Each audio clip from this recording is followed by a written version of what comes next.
Hello बच्चों, let's see the question. The question is the transcription of lac operon is controlled by, and the options are A promoter, B only by regulator, C operator and promoter, and D option is operator, promoter and regulator. So let's see what is the key concept to solve the question. So key concept is that कि हमें lac operon क्या होता है इसके बारे में पता होना चाहिए and how does it function और इसकी फंक्शनिंग के बारे में पता होना चाहिए. तो अगर ये दो चीज़ें हमें क्लियर है we can easily solve the question. तो देखते हैं कि लैक ओपेरोन क्या है. So when we talk about the operon, operon एक डीएनए का सेगमेंट है जो कि बहुत सारे जीन्स जिसमें प्रेजेंट होते हैं और वो जीन्स मिलके एक रेगुलेटरी यूनिट की तरह काम करते हैं और एक पर्टिकुलर मेटाबॉलिक पाथवे को कंट्रोल करते हैं. तो यहाँ पे जो लेक वर्ड है वो है लैक्टोज के लिए and lactose is a sugar, it is a milk sugar, disaccharide है ये. तो बैक्टीरिया लैक्टोज की प्रेजेंस और एब्सेंस में कैसे काम करेंगे. सो इसको कंट्रोल करने के लिए हमारे बैक्टीरिया के पास एक पूरा सिस्टम प्रेजेंट है and that system is called the lac operon. तो how do we define it कि ये क्या है lac operon. It is a DNA segment. तो DNA segment consisting of many genes. अब कौन कौन से जीन्स हैं that we will discuss. Which together act as a unit, जो मिलजुल के एक यूनिट की तरह काम करते हैं और एक रेगुलेटरी यूनिट की तरह काम करते हैं. और ये रेगुलेट किसको करते हैं?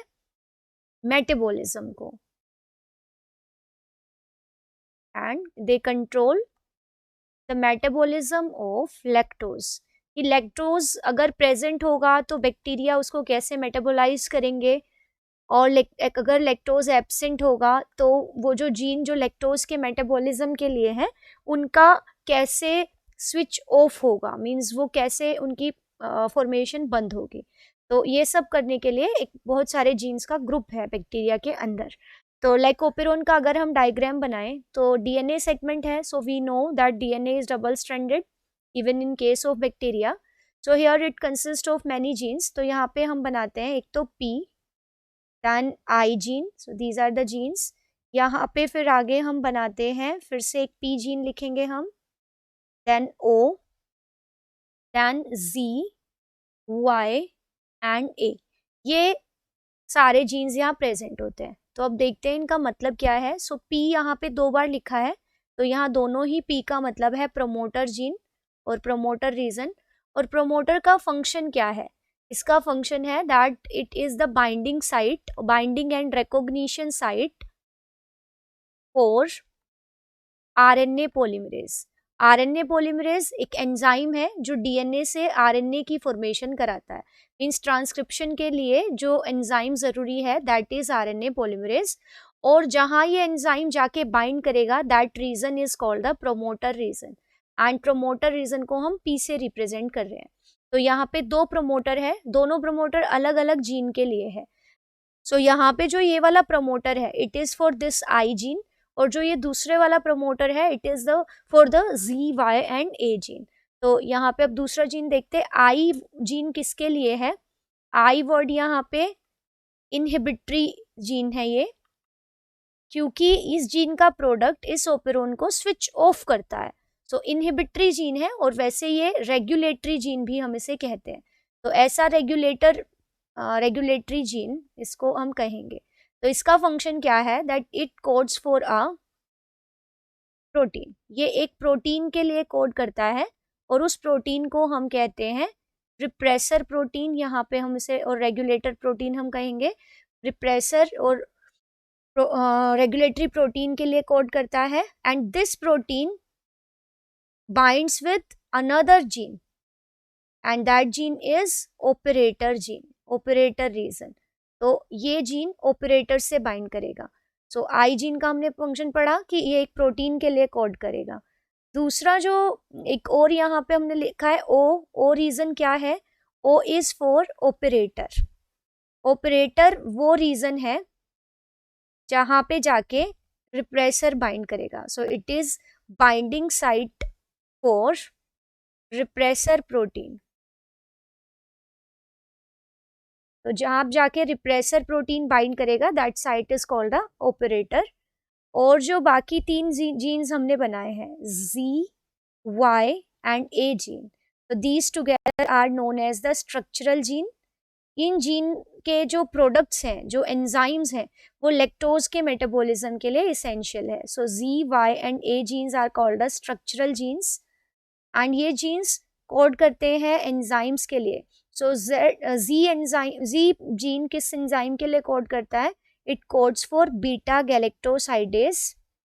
ये एंजाइम लैक्टोज को ग्लूकोज प्लस गैलेक्टोज में तोड़ देता है। तो इसका रिएक्शन क्या है? जो जीन का प्रोडक्ट है, इसका काम क्या है?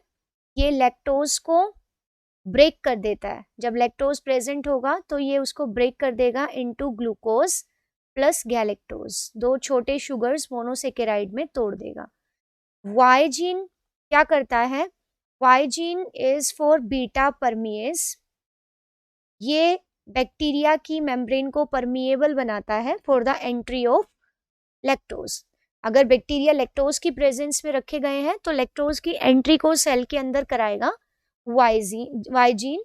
एंड ए जीन यहाँ पे करता है, it codes for an enzyme जिसका नाम है ट्रांस एसिटाइलेज, जो कि एसिटाइलेशन करता है। जो लैक्टोज के दूसरे आइसोमर्स हैं उनको एसिटाइलेशन कॉज करता है ट्रांस एसिटाइलेज। तो हम देख रहे हैं ये तीनों ही जीन्स के जो प्रोडक्ट हैं वो हमें तभी जरूरी है जब लैक्टोज की प्रेजेंस में बैक्टीरिया को रखा जाए। अगर बैक्टीरिया को एक ऐसे मीडियम में रखा जा रहा है जहाँ पे लैक्टोज है ही नहीं, तो इन जीन्स की जरूरत ही नहीं है। So these will be switched off. तो इनको कैसे कंट्रोल किया जाएगा? तो आप देख रहे हैं कि यहाँ पे सारे जीन्स ही इन्वॉल्व है इसको कंट्रोल करने में। तो आप देख रहे हैं कि आई जीन क्या करेगा? पी जीन यहाँ पे आके आरएनए पॉलीमरेज बाइंड करेगा। So this is RNA polymerase, ये एंजाइम है। और ये आई जीन से ट्रांसक्रिप्शन होगा, ट्रांसक्रिप्शन से ये प्रोटीन बन गया and this protein is the repressor protein. Sorry, this is the mRNA जो कि ट्रांसक्रिप्शन से बना है। So this is mRNA. अब जो ये एमआरएनए है ये प्रोटीन बनाएगा by the process of translation. तो जो एमआरएनए है it codes for a protein and that protein is, इस प्रोटीन को हम ऐसे रिप्रेजेंट करते हैं, that is the repressor protein. अब ये रिप्रेसर प्रोटीन जाके बाइंड करता है विद द ऑपरेटर रीजन। तो यहाँ पे जाके ये रिप्रेसर प्रोटीन बाइंड कर गया। ये सिनेरियो कब है? जब लैक्टोज एब्सेंट है। So this is the case when lactose is absent, कि बैक्टीरिया जिस मीडियम में रखे गए हैं वहाँ पे लैक्टोज है ही नहीं। सो इन दैट केस क्या होगा कि this repressor binds with the operator region. अब जो प्रोमोटर रीजन है उस पे पॉलीमरेज यहाँ पे से बाइंड करने की कोशिश कर रहा है, बट अब इस पॉलीमरेज को एक्सेस ही नहीं है कि ये Z, Y और A जीन को ट्रांसक्राइब कर दे। So there will be no transcription, क्योंकि प्रोमोटर यहाँ पे इसको ट्रांसक्राइब ही नहीं कर पाएगा। So in absence of lactose there will be no transcription of these genes and this हम कहेंगे कि ये ओपेरोन जो है ये ओपेरोन ऑफ है। तो this operon is switched off. लेकिन जब लैक्टोज होगा, सो इन प्रेजेंस ऑफ लैक्टोज क्या होगा? इन प्रेजेंस ऑफ लैक्टोज जो रिप्रेसर है अगर ये बाइंड कर गया, इट बाइंड्स विद लैक्टोज। अगर लैक्टोज है मीडियम में तो इट बाइंड्स विद लैक्टोज, और फिर जब ये लैक्टोज से बाइंड करेगा तो ये ऑपरेटर से बाइंड नहीं करेगा, और जब ये ऑपरेटर से बाइंड नहीं करेगा तो ये प्रोमोटर रीजन पे बाइंड जो आरएनए पॉलीमरेज है ये ZYA को ट्रांसक्राइब करा देगा। सो हम यहाँ पे बना सकते हैं कि इन प्रेजेंस ऑफ लैक्टोज अगर हम दिखाएं इसको, सो हम इसको कैसे शो करेंगे, so that we shall learn. कि अब हम एक बार फिर से इसको डायग्राम ड्रॉ करते हैं। तो ये वही ओपेरोन है। सो यहाँ पे P gene promoter, I gene, then P promoter, then operator, then these 3 structural genes. तो ये हो गया। अब इसने बनाया अपना प्रोडक्ट जिसको हमने नाम दिया रिप्रेसर। बट अब रिप्रेसर लैक्टोज प्रेजेंट है तो ये रिप्रेसर लैक्टोज से बाइंड करेगा। सो लैक्टोज से बाइंड कर गया यहाँ पे ये। अब जब ये लैक्टोज से बाइंड कर गया so it won't bind with operator. क्योंकि ये एक टाइम पे एक से ही बाइंड करेगा, और जब ये बाइंड कर गया है लैक्टोज से तो इसके अंदर ऐसे कन्फर्मेशनल चेंजेस आएंगे that it won't bind with the operator.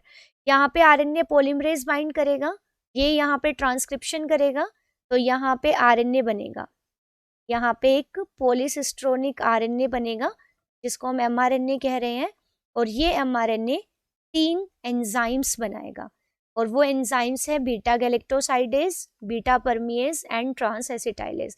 तो हम कहेंगे कि ये ओपेरोन हो गया ऑन। तो आप देख रहे हैं कि इस ओपेरोन को ऑन एंड ऑफ करने में, मींस इसके ट्रांसक्रिप्शन को कंट्रोल करने में हम किस किस चीज का यूज कर रहे हैं। हमने यहाँ पे देखा कि ऑपरेटर भी इन्वॉल्व है, यहाँ पे प्रोमोटर भी इन्वॉल्व है, और यहाँ पे रेगुलेटर यानी आई जीन भी इन्वॉल्व है। तो स्ट्रक्चरल जीन को ऑन एंड ऑफ करने के लिए प्रोमोटर, इनहिबिटर यानी रेगुलेटर, एज आई टोल्ड ये रेगुलेटरी जीन है, तो रेगुलेटर, प्रोमोटर और ऑपरेटर तीनों ही अपना रोल प्ले कर रहे हैं। So the control means transcription of this operon is controlled by all operator, promoter and regulator. So the right answer of this question is option D. I hope you understood it well. Best of luck. Thank you.